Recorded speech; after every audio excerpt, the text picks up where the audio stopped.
దీనికి క్లారిఫై చేస్తున్నా. అది వేరే వాళ్ళకి ఇచ్చి బినామీ ముత్తయ్య నాయుడు పేరు మీద తీసుకొని హరీష్ రావుని మనుషులను పెట్టుకొని చేసి 300-400 కోట్లు దోసుకున్నాడు అలా హరీష్ రావు. అది దాని విషయం, నాకు సంబంధం లేదు.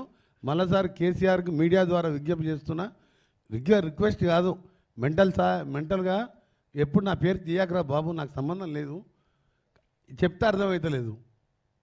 ఎందుకంటే నువ్వు మెంటల్లీ ఇన్బ్యాలెన్స్ ఉండవచ్చు. ఎందుకంటే బిడ్డ జైల్లో ఉంటే ఎవరికైనా కొంచెం మెంటల్గా బాధ ఉంటుంది. అది కూడా లిక్కర్ అమ్మి ఒక ముఖ్యమంత్రిగా 10 ఏళ్ళు పనిచేసి కొత్త రాష్ట్రం తెలంగాణ రాష్ట్రం దేశమంతా పరువు తీసి లిక్కర్ కేసులో జైల్లో వండుకుంటా రోజు కోర్టులో పోయి ఇంకా కస్టడీకి వెళ్ళి కోర్టుకు వచ్చినప్పుడు బయటకు వస్తాడు ఇట్లా అంటుంటా చెయ్యవా? ఆమె ఏదో ఫ్రీడమ్ పెట్టి తెలంగాణ ఉద్యమం చేసి జైలు పోయినట్టు. సిగ్గుండాలి కేసీఆర్ నా పేరు వాడడానికి. తెలంగాణ కోసం మంత్రి పదవి వదిలిపెట్టుకొని తెలంగాణ కోసం నిజంగా నిరాహార దీక్ష చేసిన నీలాగా vitamin D injections, right to information మా గోనె ప్రకాష్ తీసుకొచ్చిన అన్నీ ఉన్నాయి నా దగ్గర పేపర్లు. అని 50 ఏళ్ళు కూడా బతకొచ్చు. ఏం తీసుకుంటే అన్నీ తీసుకొచ్చి నాకు లిస్ట్ ఇచ్చిండు. మీకు రేపు పంపిస్తా అందరికీ. మా పిఆర్ఓ కూడా ఇక్కడనే ఉన్నాడు, మీకు పంపిస్తా. అందరికి ఇచ్చేయి. డాక్టర్స్ గవర్నమెంట్ హాస్పిటల్ ఇప్పుడు కూడా ఉన్నారు, హాస్పిటల్ డాక్టర్స్ అంత దొంగ దీక్ష చేయలేదు. రోడ్డు మీద ఆఖరి కిరణ్ కుమార్ రెడ్డి నాకు అంత బద్ధవైరం ఉంటే కూడా ఉస్మానియా హాస్పిటల్ సూపరింటెండెంట్ వచ్చి నా ఇంకా ఒకరోజు లేట్ చేస్తే కోమాలకు పోతారని చెప్పి బలవంతంగా అరెస్ట్ చేసిండు. నన్ను పట్టుకొని ఇలాంటి పిచ్చి పిచ్చి వాగుడు బాగుద్దని మళ్ళొకసారి తెలియజేసుకుంటూ, రెండవ పాయింట్ ఎలక్ట్రిసిటీ విషయంలో మేము 24 గంటలు ఇచ్చినాం.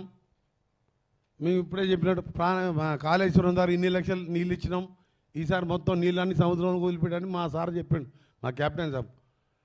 నేను కరెంటు విషయంలో నేను ఒక సబ్స్టేషన్ పోయి లాగ్ బుక్ చెక్ చేసిన, ఆపరేటర్తో ఇంటర్వ్యూ తీసుకుంటే 8 నుంచి 9.5 గంటలు వస్తుంది సార్. నువ్వు ఎన్ని ఏళ్ళకి వెళ్ళి పనిచేస్తావు, నేను రిటైర్ అయినా మళ్ళీ నన్ను కాంట్రాక్ట్ మీద పెట్టుకున్నాను సార్. ఈ 15 ఏళ్ళు ఎప్పుడు కూడా 14-15 గంటల కంటే ఎక్కువ రాలేదని చెప్పి ఆయన వీడియో రికార్డ్ చేసినాం. ఆ సాయంత్రానికి నైట్ వరకు ఆంధ్రప్రదేశ్ తెలంగాణలో ఉన్న అన్ని లాగ్ బుక్స్ తీసుకొచ్చి ట్రాన్స్కో ఆఫీస్లో పడేసిండు. ఎందుకు తీసుకురావాల్సి వచ్చింది? ఆ బస్ వై ఆపరేటర్ని సస్పెండ్ చేసిండ్రు. అంటే అబద్ధం చెప్తున్నా. ఆయన ఏదో 24 గంటలు ఇచ్చిన మేము తగ్గించిన అంట. ఇవాళ మీరు పోయి తెలుసుకోండి ఎక్కడ కరెంట్ ఇబ్బంది ఉంది, ఎక్కడ ఇబ్బంది లేదు. రెండవది చివరిగా నేను ఎక్కువ సబ్జెక్ట్ డివైడ్ కాకుండా మా కృష్ణా వాటర్ నల్గొండకు జరిగిన అన్యాయం, రోజు 10 టీఎంసీలు తీసుకుపోతే ఇవాళ మాకు సొరంగం పూర్తయింటే కనీసం ఆ కరువులో కూడా 820 లెవెల్లో మేము గ్రావిటీతో నీళ్ళు తెచ్చుకునే వాళ్ళం. శ్రీశైలం సాగర్లకి డైరెక్ట్ బయటికి పోతే మాకు మోటార్లు పెట్టుకోవడానికి ఏం మార్పు లేక 2 లక్షల పంటకు నీళ్ళు లేక ఎంత ఇబ్బందులు పడ్డామంటే అదంతా మళ్ళా నిన్న ఆయన మాట్లాడుతూ జగన్మోహన్ రెడ్డి గారు దాని గురించి ఏదో మాట్లాడుతుంది ఆ ఇంటర్వ్యూలో. దానికి సంబంధం కానీ మా జిల్లా ఆ రిజల్టే ఒక సీటు 10 ఏళ్ళు మంత్రిగా పనిచేసిన వ్యక్తి బొటాబొటిన 3,000-4,000తో గెలిచినాం. మేమందరం 50-60 వేల మెజార్టీతో గెలిచినాం. ఎందుకంటే ఆ పాపం ఆ చేతగాని మినిస్టర్ ఆ సొరంగానికి ఆయన కుర్చేసుకొని కూర్చోలే, కనీసం జిల్లా మినిస్టర్ ఒక్కసారి విజిట్ చేయలే. 2,000 కోట్లు శాంక్షన్ చేస్తే 1,000 కోట్లు పెడితే అయిపోతున్నప్పుడు. ఇప్పుడు మాకు అదనంగా మా అదృష్టం ఏంటంటే మా జిల్లాకి మేజర్ ఇరిగేషన్ మినిస్టర్ వచ్చింది కాబట్టి ఇప్పుడు అన్నీ కూడా ఏర్పాట్లు చేసినాం. ఎక్స్ట్రా కొత్త రేట్స్ అయినా ఇచ్చి దాన్ని 2.5 years 3 yearsలో ఉదయ సముద్రం ప్రాజెక్టు, బ్రాహ్మణవేల లిఫ్ట్ ఇరిగేషన్ ఇవన్నీ కూడా ఏర్పాటు చేసినాం. ఆల్రెడీ వర్క్స్ కూడా స్టార్ట్ అయినాయి, ఆ ప్రాసెస్లో ఉన్నాయి. ఇది కోడ్ అయిపోయిన తర్వాత ఆనరబుల్ మన ఇరిగేషన్ మినిస్టర్ గారు వచ్చి విజిట్ చేస్తాం. అది వరల్డ్లోనే లార్జెస్ట్ టనల్. అది ఏదో డ్రీమ్ ఆఫ్ నల్గొండ పబ్లిక్. అది 1981లో అప్పటి ముఖ్యమంత్రి అంజయ్ గారు ఫౌండేషన్ కూడా వేసిండు. పైన రిజర్వ్ ఫారెస్ట్ నుండి పర్మిషన్ రాక విజయభాస్కర్ రెడ్డి గారు సీఎం ఉన్నప్పుడు పివి నరసింహరావు గారు నొప్పించి దాని ఒక కొన్ని కండిషన్స్ పెట్టి పర్మిషన్ ఇవ్వడం జరిగింది ఆ టనల్కు. దాన్ని ఇవాళ పూర్తి చేసుకుంటున్నాం. ఇన్ని పాపాలు చేసి మా జిల్లాని ఫ్లోరైడ్ జిల్లాగా మిగిలించింది. మళ్ళీ ఇప్పుడు మా కాంగ్రెస్ ప్రభుత్వం 10 ఏళ్లలో ఆర్డబ్ల్యూస్ ఎన్నో స్కీమ్స్ తీసుకొచ్చినాం. ఈయన వచ్చినాక నీళ్ళు మాకు కరువు మళ్ళీ ఫ్లోరైడ్ పెరిగింది. మూసీ నీళ్ళంతా మా నల్గొండకు వస్తున్నాయి. ఎప్పుడన్నా మూసీ గురించి ఆలోచించండా? ఇలా మా ముఖ్యమంత్రి గారు మేము ఎప్పుడు ఒక 50,000 కోట్లతోని హైదరాబాద్లో వచ్చే మూసీని దాంట్లో అందరికి ఫ్యాక్టరీ వేస్ట్ కానివ్వండి, ఎన్నో రోగాలు వస్తాయి దాంతో. నల్గొండ హైదరాబాద్ రంగారెడ్డి నల్గొండ జిల్లా అది వికారాబాద్లో పుట్టి నేరేడు జల్లో కృష్ణా రివర్లో కలిసిపోయే అది ఒరిజినల్ తెలంగాణ రివర్ మూసి. ఒకప్పుడు 150,000 irrigation water drinking water project ఇవాళ ఎస్టీపీలు కట్టక వితౌట్ ట్రీట్మెంట్ అంతా అందులో వదిలిపెట్టేస్తే అదంతా మా ఆరోగ్యాలు చెడిపోతుంటే మా గవర్నమెంట్ ఇవాళ 50,000 అయినా 60,000 కోట్లైనా డిఫరెంట్ బ్యాంక్స్ ముందుకు వచ్చినాయి. దాని మీద డిపిఆర్స్ నడుస్తున్నాయి. ట్రీట్మెంట్ చేసి వదిలిపెట్టే పనులు చేయబోతున్నాం.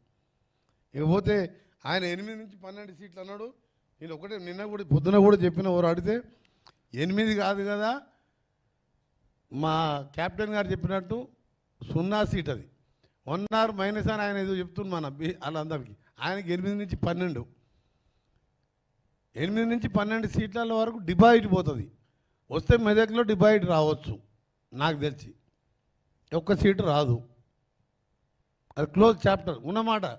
ఇవాళ మిర్యాలు కూడా పోదాం పోయిండు. తిప్పర్తి దగ్గర నేను వచ్చిన కార్లకి వెళ్ళి ఫోన్ చేస్తాను. 7 దాకా వచ్చాడు, 8,000 మంది ఉన్నారు, 1,00,000 మంది ఉన్నా, 50 ఉన్నా అని. ఎక్కడ 1,00,000 మంది ఆడ 1,000 మంది కూడా లేక తిప్పర్తి టౌన్ దాటిన తర్వాత లెఫ్ట్కు ఆ దాబా హోటల్ దగ్గర 1.5 సేపు ఉన్నాడు. మీరు తెలుసుకోండి, మీ మీడియా ఉంటుంది అక్కడ. 1.5 సేపు ఉన్నా కానీ మిర్యాలగూడలో 2,000 మంది జమ కాలే. ఈలోడ వాళ్ళ మున్సిపల్ చైర్మన్ ఎవరు ఉన్నారు అక్కడ, టీఆర్ఎస్ ఆయన ఏదో ప్రెస్ మీట్ పెట్టే నన్ను పిలువని నేను బైకాట్ చేసి ఆయన చెప్పిండంట. 2-3 వేల మందితో బహిరంగ సభ నడుస్తుంది చూడండి. ఆయన 4 గంటల టీవీ ఇంటర్వ్యూ. 10 ఏళ్ళు ముఖ్యమంత్రి చేసినప్పుడు 2,000 మంది రాలేడ. జిల్లాను నాశనం చేసినందుకే బుద్ధి చెప్పింది మన ఎన్నికల్లో. మళ్ళా మా 2 సీట్లు ఇన్ఛార్జిగా ఉన్న ఉత్తమ్ కుమార్ రెడ్డి గారు నల్గొండ కానివ్వండి, భువనగిరి కానివ్వండి, మంచి మెజార్టీతో గెలవబోతున్నాం. 12 నుంచి 14 సీట్లు గెలుచుకుంటాం. ఆ బీఆర్ఎస్ పార్టీ ఉండదుగా, ఆ చాప్టర్ క్లోజ్ అయిపోయింది. వాళ్ళ బిడ్డని అడ్డు ఏం కాదు, మా బిడ్డకు కడిగిన ముత్యంలాగా వస్తే దాచిపెట్టుకోరు. ఆయన ముత్యం అయింది కానీ, వజ్రం కానీ, డైమండ్ కానీ, బంగారం కానీ నీ ఇంట్లో నీ బిడ్డని పెట్టుకో. పరువు అయితే తీసినావు కదా, తెలంగాణ పరువు తీసినావు కదా. కొట్లాడి తెలంగాణ తెచ్చుకొని మా సోనియా గాంధీ ఆంధ్రాలో మొత్తం 25 సీట్లు పోతే తెలంగాణ తెస్తే వీడు దళితులు ముఖ్యమంత్రి చేస్తా అని చెప్పి 100,00,000 అబద్ధాలు ఆడిండు. మాది 420 అంటుండు. మేము 420 కాదు, 6 గ్యారంటీలన్నా 5 అమలు చేసినాం. 1,00,000 అబద్ధాల పైన ఆడి దళితులు ఎప్పుడు తలకాయ తీసుకుంటా అన్నాం. మీ అయిపోయిన అబ్బాయి ఏమైనా నీ తలకాయ ఇయ్యని అడిగినామా మేము? పోతే పోనీ ఆయన పాపానికి అనుకున్నాం మేము. కానీ ఇవాళ మమ్మల్ని ఇష్టం ఉన్నట్టు మాటాలంటుండే ఆ రోజు దళితులంతా సిగబడి తలకాయ తీసేసి ఎట్టుండే చెప్పు. కానీ ఇవాళ మా తలకాయ తీసేసిండు. ఒక మహిళ, ఒక ముఖ్యమంత్రి బిడ్డ, ఒక కొత్త రాష్ట్రంగా ఏర్పడి ఇవాళ దేశ ప్రజలందరూ కూడా తెలంగాణ అంటే ఎంతో గర్వంగా చెప్పుకునే ప్రజలు ఈయన మూలాన, ఈయన బిడ్డ మూలాన పరువు తీసేసిండు. బతుకమ్మ బతుకమ్మ అంటే నిజంగా అనుకుని కానీ ఆ పూల దాటున బాటిల్ పెట్టి అమ్ముతుందని ఇప్పుడు అర్థమైంది. అందుకనే సిగ్గు తెచ్చుకో కేసీఆర్, కనీసం బిడ్డ కొడుకుని మంచి మార్గంలో నడిపించుకో. నీకు రాజకీయాలు ఎట్లా డిపాజిట్ పోయి దుకాణం మందే రోజు ఇంకా 25 రోజులే ఉన్నది. మళ్ళొకసారి మా కెప్టెన్ గారికి మా జిల్లా ప్రాజెక్టులే కాదు, గోదావరి తుమ్మిడిగట్టు దగ్గర కట్టండి. కరెంటు బిల్లు సంవత్సరానికి 10,000 మిగులుతుంది. 3,000 ఎకరాలు మునుతుందండి. ఎకరానికి ₹1,00,000 ఇచ్చినా భూమి ఇస్తారు. నేను సీఎం రేవంత్ రెడ్డి గారు పోయినప్పుడు ఆ రోజు మా కెప్టెన్ గారు లేకుండా మీ నేషనల్ హైవే పోయినప్పుడు గడ్కరీ గారిని రిక్వెస్ట్ చేసినాం, సార్ మీ గవర్నమెంట్ అక్కడ మీ మాట్లాడి మాకు తుమ్మిడిగట్టు పర్మిషన్ ఇప్పియంటే ఒకసారి మీరు రండి, నేను ఇరిగేషన్ మినిస్టర్ సీఎంతో అపాయింట్మెంట్ ఇప్పిస్తాను. మేము మా జిల్లా మినిస్టర్లతో పాటు సీఎం గారు, ఇరిగేషన్ మినిస్టర్ గారు ఒకసారి పోతారు, తప్పకుండా తుమ్మిడిగట్టు మీద కడదామని చెప్పి అక్కడ కడితే మాకు ఈ కరెంటు బిల్లు మిగులుతుంది సంవత్సరానికి 10,000. మీ ఏం మార్పు లిఫ్ట్ సంవత్సరానికి 100 కోట్లు అవుతుందనే టన్నల్ తెచ్చుకున్నాం శాశ్వత పరిష్కారం అని. అది దరిద్రుడు పూర్తి చేయలే. సంవత్సరానికి 100 కోట్ల కరెంటు బిల్లు, కరువు వచ్చినప్పుడు లిఫ్ట్ చేస్తానికి ఛాన్స్ లేదు. గ్రావిటీ ఛాన్స్ ఉన్నప్పుడు తుమ్మిడిగట్టి ప్రాణహిత ప్రాజెక్టు మా కాంగ్రెస్ ఆనవాళ్ళు లేకుండా చేయాలనేగా ఆయన ప్లాను. ప్లస్ కమిషన్ రావాలని లిఫ్ట్ పెట్టిండు. పొరపాటున ఈసారి ఇట్లా వాడు గెలిచుంటే కింద పోలవరం కాడ పెట్టి మళ్ళీ 3 లిఫ్ట్ పెడుతున్నాయి. మళ్ళీ 2 లక్షల కోట్లు, మళ్ళీ 2 లక్షల కోట్లు, మళ్ళీ 50,000 కోట్లు. నేను అనుకున్న అప్పుడే వీడు వస్తే మళ్ళీ పోలవరం కింద మళ్ళీ లిఫ్ట్ అంటాడని 3 లిఫ్ట్ పెడితే మళ్ళీ 2 లక్షల కోట్లు. ఏ బ్యాంక్ కూడా అప్పిస్తాడు 12%. గవర్నమెంట్ ఎప్పుడైనా వాళ్ళు నాబార్డు ఆడుకోను 3%కు 2% తెచ్చుకుంటారు. 11% ఇంట్రెస్ట్ తీసుకొస్తే 26,000 కోట్లు దానికే వడ్డీ కట్టాం ఈసారి మా గవర్నమెంట్ రాగానే. లేకపోతే ఇవాళ 2 లక్షల రుణమాఫీ అయిపోతుండే. అది కూడా ఆగస్ట్ 15కి తప్పకుండా రుణమాఫీ కూడా చేస్తాం. మళ్ళీ మీ అందరికి కూడా సరే ఇది పెద్ద ఎనీవే ఇది ఎలక్షన్ పీరియడ్ కాదు, ఎలక్షన్ కోడ్ కూడా లేదు. మాది అవుట్ ఆఫ్ ది గవర్నమెంట్ కాబట్టి అదే మినిస్టర్గా కాకుండా సీనియర్ కాంగ్రెస్ లీడర్గా మీ ద్వారా తెలంగాణ ప్రజలందరికీ ఇవాళ ఆయన మొత్తం నిజస్వరూపం కాళేశ్వరం కమిషన్ కానీ లిక్కర్ స్కాములు కానీ. ఇంకొక మాట చివరిగా చెప్తున్నా, ఎవరన్నా సీఎం ఎమ్మెల్సీలకు బెయిల్ రాదా అండి అంటుండు. పోనీ ఏమో దొంగతనం చేస్తే ఎమ్మెల్సీ ఏంది, సీఎం ఏంది? నువ్వు లిక్కర్ స్కామ్ చేసి అప్రూవర్గా మారిపోయి ఈమె ద్వారా టీఆర్ఎస్ ఆఫీసులో పోయి 100 కోట్లు తెచ్చుకున్నామని వాళ్ళు చెప్తుండే ఇన్ని రోజులు బెయిల్ రాదా అంటుండు. దొంగతనం చేస్తే ముఖ్యమంత్రి అయినా ఎమ్మెల్సీ అయినా అందరు సమానమే, చట్టం ముందు అందరు సమానమే. అది ఆయన ఇంటర్వ్యూలో ఒక పాయింట్. ఇన్ని రోజులు బెయిల్ రాదా? కావాలని మోడీకి బెయిల్ కుదు.